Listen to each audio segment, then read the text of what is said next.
আসসালামু আলাইকুম। আজকে রংপুরের এক ভাবির কাছ থেকে শেখা করলা ভাজির রেসিপিটা শেয়ার করব।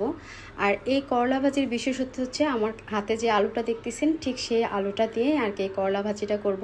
এটা রংপুরের খুবই জনপ্রিয় একটি খাবার, আর এটা আমি মোটামুটি যত মানুষকে দেখেছি সবার খুবই পছন্দের একটি খাবার। মানে এরকম আস্ত চাকচাক করা আলু দিয়ে করলা ভাজি করা।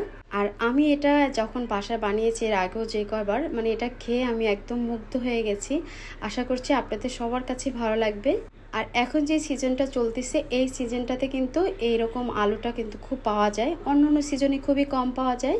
আর এই আলুটা কিন্তু সব এলাকায় হয় না, মানে বিশেষ করে আমাদের বরিশাল এলাকায় আমি কখনোই এই আলুটা দেখিনি। আর ঠিক এভাবে করে ভাজবেন, দেখবেন যে একটুকু তিতা লাগবে না করলার। আর এটা খেতে যে কতটা টেস্টি, না বানিয়ে খেলে আসলে বুঝতেই পারবেন না। এর জন্য আমি রংপুরের এই ছোট ছোট লাল আলুগুলো নিয়েছি। আর আলুগুলো কিন্তু প্রথমে খুব ভালো করে ওয়াশ করে নিতে হবে, কারণ হচ্ছে এটার খোসাটা আমরা ফেলে দিব না। আমরা কিন্তু এমনি অন্য আলুর খোসাটা ফেলে তারপর খাই, আর এই করলা ভাজিতে কিন্তু এই আলুর খোসাটা ফেলে দেয় না। তো খুব ভালো করে প্রথমে ধুয়ে নিতে হবে 4 থেকে 5 বার করে, একদম হাত দিয়ে চটকে চটকে। তারপর আমি একটা কড়াই ভিতরে দিয়ে দিব সাদা তেল, আর এখানে দিয়ে দিচ্ছি রসুন কুচি, আর দিয়ে দিব পরিমাণ মতো লবণ। মানে আপনি যতটুকু পরিমাণে বানাবেন ভাজিটা তার সেই অনুযায়ী আর কি লবণটা দিতে হবে। তারপর বেশ কিছু পেঁয়াজ আর কাঁচামরিচ আমি এখানে দিয়ে দেব। পেঁয়াজ আর কাঁচামরিচটা একটু নরম হওয়া পর্যন্ত আমি তেলের ভিতরে ভেজে নেব।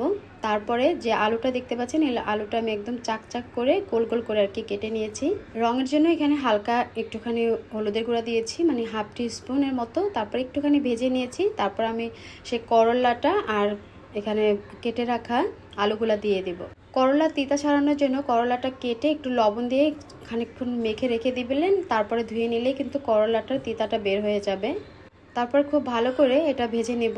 আর এটা ভাজার সিস্টেমটা হচ্ছে এটা পুরো কড়াইতে আর কি ছড়িয়ে দিতে হবে, আর একটু পরপরই কিন্তু এটা নেড়ে চেড়ে দিতে হবে, কোনো রকম ঢাকনা ছাড়াই একটু পরপরই এটা নেড়ে চেড়ে দিতে হবে। চেষ্টা করবেন একটু বড় কড়াই নেওয়ার জন্য, আমার কড়াইটা একটু ছোট হয়ে গেছে। একটু সময় নিয়ে ধৈর্য ধরে তারপরে কিন্তু এই করলার ভাজিটা ভেজে নিতে হবে।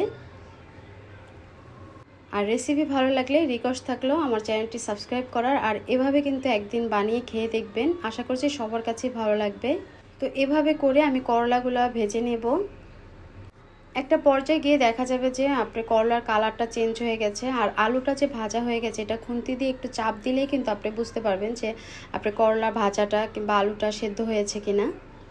তো আমার এটা কালার দেখে বুঝতে পারতেছেন যে এটা অলরেডি ভাজা হয়ে গেছে।